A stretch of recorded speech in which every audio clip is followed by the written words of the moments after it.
ছাত্ৰ পৰিষদ কলাগাঁও আঞ্চলিক সমিতিৰ এই যৌথ সংবাদমেলত উপস্থিত থকা শ্ৰদ্ধাৰ প্ৰতিটো নিউজ চেনেলৰ সন্মানীয় সংবাদকৰ্মীসকল, আপোনালোকে ইতিমধ্যে সকলোৱে জ্ঞাত যে বালিপাৰা কৃষক মুক্তি হাইস্কুলৰ শিক্ষয়িত্ৰী তথা কলাগাঁও নিবাসী নয়নতৰা চহৰীয়াক যি নৃশংসভাৱে কোনো দুষ্কৃতিকাৰীয়ে হত্যা কৰি যি এচিড ঢালি দিয়া হ'ল, সেই হত্যাকাৰীৰ আজি প্ৰায় 4টা দিন উকলি গ'ল।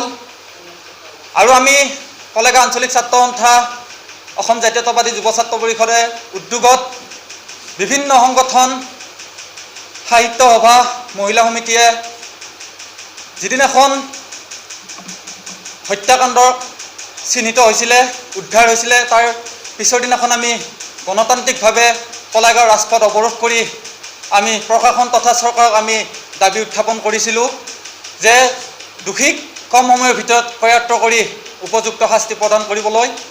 কিন্তু বিশেষভাৱে আজি 24 ঘণ্টা সময়সীমা দিয়াৰ উপৰিও আজি প্ৰায় 4টা দিন উকলি গ'ল। এতিয়ালৈ কিন্তু যি প্ৰকৃত হত্যাকাৰী কোনো ধৰণে কৰায়ত্ব কৰিবলৈ সক্ষম হোৱা নাই আৰক্ষী।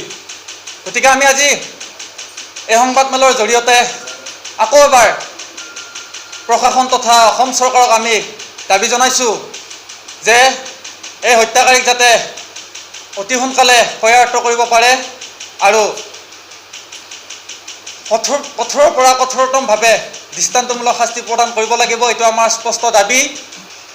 কাৰণ ইতিমধ্যে বিভিন্ন ৰহস্যৰ আৱৰ্তত এই বিষয়টো সোমাই পৰিছে। ইতিমধ্যে আপোনালোকে সকলোৱে জ্ঞাত যে যিটো অঞ্চলত হত্যাকাণ্ড সংঘটিত হৈছিলে তাৰ প্ৰায় 70 মিটাৰ দূৰত্বত যি ভাৰতীয় সেনাৰ যি ছাউনি, যি গিজগিজাই থকা এটা অঞ্চল, সেই অঞ্চলত কিন্তু সেই অঞ্চলৰ ৰাইজ, মহিলা, ছোৱালী কিন্তু এটা নিৰাপত্তাত আছিলে ইমান দিনে। কিন্তু যেতিয়া নেকি এই ঘটনাটো সংঘটিত হ'ল, কিন্তু তেওঁলোকে মানসিকভাৱে কিন্তু ভাগৰি পৰিছে যে এনেকুৱা এটা অঞ্চলতো যে তেনেকুৱা ধৰণৰ ঘটনা সেনাবাহিনীৰ নিচেই কাষতে সংঘটিত হ'ব পালে। গতিকে আমি কলাগাঁও আঞ্চলিক ছাত্ৰ সন্থা, অসম জাতীয়তাবাদী যুৱ ছাত্ৰ পৰিষদ তথা কলাগাঁওবাসী ৰাইজে আমি আহ্বান জনাইছোঁ, এই যি ৰহস্যময় ঘটনা অতি সোনকালে চৰকাৰ তথা প্ৰশাসনে ইয়াক উদ্ধাৰ কৰিব লাগিব। আৰু আমি যিহেতুকে সংবাদ মাধ্যমৰ জৰিয়তে এটা কথা শুনিবলৈ পাইছোঁ, আমাৰ আটাইৰে সন্মানীয় মুখ্যমন্ত্ৰী মহোদয়ে CIDক এই সম্পৰ্কত চোৱা চিতাৰ কাৰণে CIDক দায়িত্ব দিছে। কিন্তু আমি শুনিছোঁহে, ইতিমধ্যে আনুষ্ঠানিকভাৱে কোনো তেনেকুৱা ধৰণৰ আমি দেখিবলৈ পোৱা নাই। গতিকে আমি সংবাদমেলৰ জৰিয়তে CBIক এই কেছ সম্পূৰ্ণভাৱে দিব লাগে। কাৰণ আমি কোনো ধৰণৰ আৰক্ষীৰ ফালৰ পৰা যে কোনো কিবা এটা ভাল ৰিজাল্ট এটা পাম আমি ঠিক আশা কৰিব পৰা নাই। গতিকে CBIক এই কেছটো দি যাতে এনেকুৱা ধৰণৰ অসমত বা এই কলাগাঁও অঞ্চলত যাতে এনেকুৱা ধৰণৰ ঘটনা কোনোদিনা যাতে আৰু সংঘটিত নহয়, তাৰ বাবে যাতে বিশেষভাৱে এই চৰকাৰখনে গুৰুত্ব আৰোপ কৰে, তাৰ বাবে আমি বিশেষভাৱে এই সংবাদমেলৰ জৰিয়তে আমি দাবী জনাইছোঁ।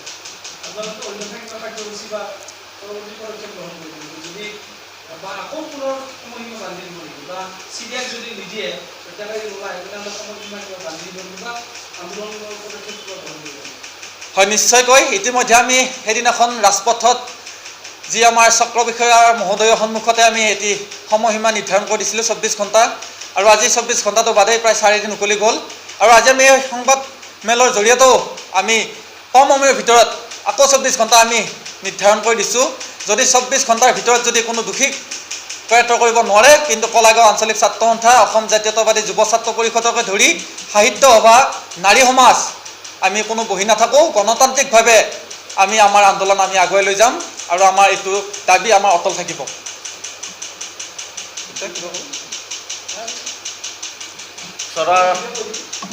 সাংবাদিক তথা কলাগাঁওবাসী সাংবাদিক বন্ধুসকল তথা কলাগাঁও আঞ্চলিক ছাত্ৰ সন্থাৰ সভাপতি সম্পাদক প্ৰমুখ্যে সমূহ বিষয়ববীয়াসকল, অসম জাতীয়তাবাদী যুৱ ছাত্ৰ পৰিষদৰ সমূহ বিষয়ববীয়াসকল, কথাটো এনেকুৱা ধৰণৰ চৰকাৰখনে শিক্ষা দিম বুলি পেলাই যি তেখেতসকলে কৈ আছে যে প্ৰতি বছৰে কৈ যে বেটী বচাও বেটী পঢ়াও ধৰক ঠিক তেনেকুৱা ধৰণৰ বিভিন্ন ধৰণৰ শ্লোগান তেখেতসকলে দি আহিছিলে কিন্তু আজি এনেকুৱা দুৰ্ভাগ্যজনক কথা যে এগৰাকী শিক্ষয়িত্ৰীক নৃশংসভাৱে হত্যা কৰি তেখেতক মুখত এচিড পেলাই থৈ যোৱাৰ কাণ্ডটোক আমি অসম জাতীয়তাবাদী যুৱ ছাত্ৰ পৰিষদ তথা কলাগাঁও আঞ্চলিক ছাত্ৰ সন্থাই আমি এইটো সম্পূৰ্ণভাৱে গৰিহণা দিছোঁ। ইয়াৰ উপৰি এটা কথা ক'ব যে অৰ্ণময় বৰা যি ঘটনা ঘটিছিল ঠিক তেনেকুৱা যাতে এটা এই নয়নতৰা চহৰীয়াৰ ক্ষেত্ৰত যাতে হৈ নাযায়, যাতে খুটি ৰাতি যাতে ৰৈ নাযায়। অৰ্ণময় বৰাই আজিৰ তাৰিখলৈকে তেখেতে কিন্তু ন্যায় নাপালে। আমি এটা কথা কৈছোঁ যে নয়নতৰা চহৰীয়াই ন্যায় পাব লাগিব, নয়নতৰা চহৰীয়াই ন্যায় সম্পূৰ্ণভাৱে পাব লাগিব। আমি 24 ঘণ্টা ইয়াৰ আগতে প্ৰশাসনক আমি সময়সীমা বান্ধি নিৰ্ধাৰিত কৰিছোঁ, কিন্তু আমিও কিছু কথা বুজি পাই কেনে আমি আৰু 24 ঘণ্টা তেখেতসকলক সময়সীমা নিৰ্ধাৰিত কৰিছোঁ।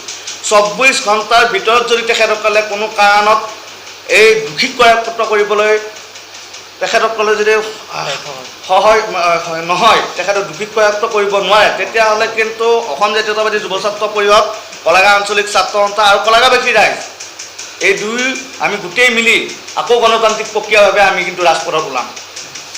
ৰাজপথত ওলোৱাৰ যাতে আমি যাতে ৰাজপথত ওলাব নালাগে, আমি যাতে ৰাজপথত আকৌ আন্দোলন কৰিব নালাগে, তেতিয়াহ'লে প্ৰশাসনক কিন্তু আমি 24 ঘণ্টা সময়সীমা বান্ধি দিলোঁ। এই 24 ঘণ্টা সময়সীমাৰ ভিতৰত তেখেতসকলে দোষীক কৰায়ত্ব কৰক।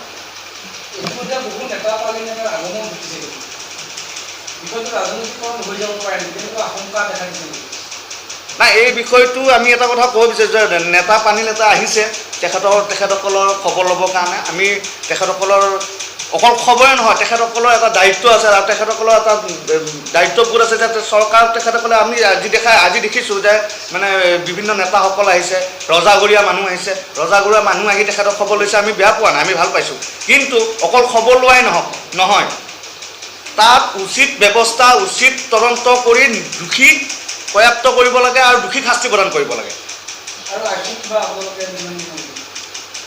আৰ্থিকভাৱে আমি এটা কথা ক'ব বিচাৰিছোঁ, আৰ্থিকভাৱে যিখিনি দোষীক কৰায়ত্ব কৰি আৰু চৰকাৰৰ পৰা তেখেতসকলক ঘৰখনক আশ্বস্ত নিয়াবৰ কাৰণে বা তেখেতসকলক ঘৰখনক এটা আৰ্থিক অনুদান যাতে আগবঢ়ায় চৰকাৰক আমি তাকে দাবী জনাইছোঁ, সংবাদ বন্ধুতে দাবী জনাইছোঁ।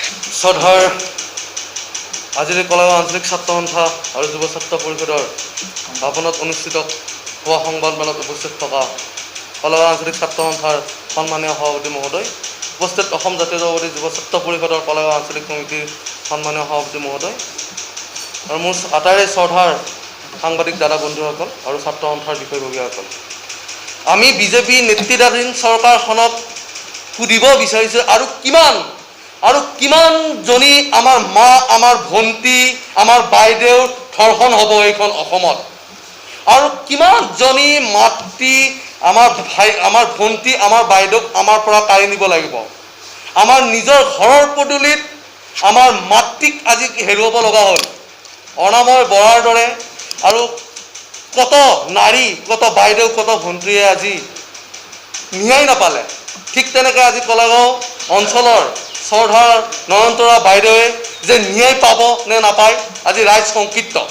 গতিকে আজি বহুত নেতা পানী নেতা আহিছে, আহি সান্তনা দিছে, সেই সান্তনা দিলে নহ'ব, তেওঁলোকক আৰ্থিক বৰঙণিও দিব লাগিব, স্পষ্টভাৱে আমাক ৰাইজক মুকলিভাৱে প্ৰশ্নৰ উত্তৰ দিব লাগিব। আৰু প্ৰশাসনৰ বিভাগ জনাব বিচাৰোঁ যে আজি 4 দিন উকলি গ'ল, কিন্তু একো এতিয়ালৈ ৰাইজক বুজাবই পৰা নাই যে তদন্ত কি হ'ল কি হোৱা নাই।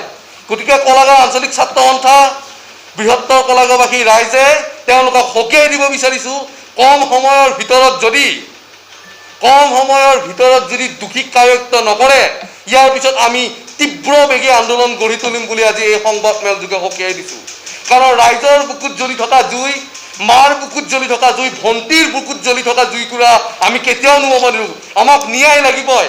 আৰু এটা কথা স্পষ্টভাৱে সকীয়াই দিব বিচাৰিছোঁ যে নেতা পালিন্দ্ৰবিলাক ইয়াক লৈ যাতে ৰাজনীতি নকৰিব।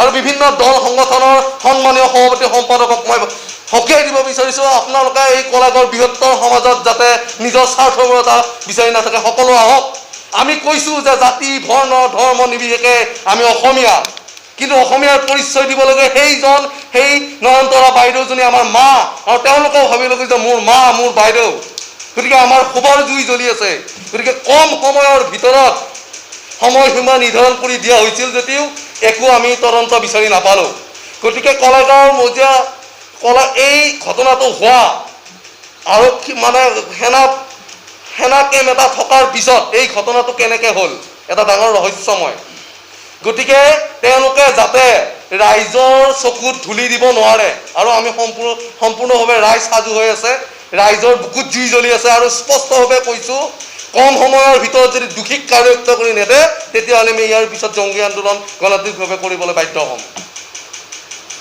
হয় হ'ব না ধন্যবাদ জ্ঞাপন কৰিছোঁ সকলো সংবাদকৰ্মীলৈকে আৰু সকলো ছাত্ৰ সন্থাৰ বিষয়ববীয়া তথা অসম জাতীয়তাবাদী যুৱ ছাত্ৰ পৰিষদৰ বিষয়ববীয়াসকলক তথা সকলো সংবাদকৰ্মীকে আমি কলাগাঁও আঞ্চলিক ছাত্ৰ সন্থা তথা অসম জাতীয়তাবাদী যুৱ ছাত্ৰ পৰিষদৰ তৰফৰ পৰা বহুত বহুত ধন্যবাদ জ্ঞাপন কৰিছোঁ ধন্যবাদ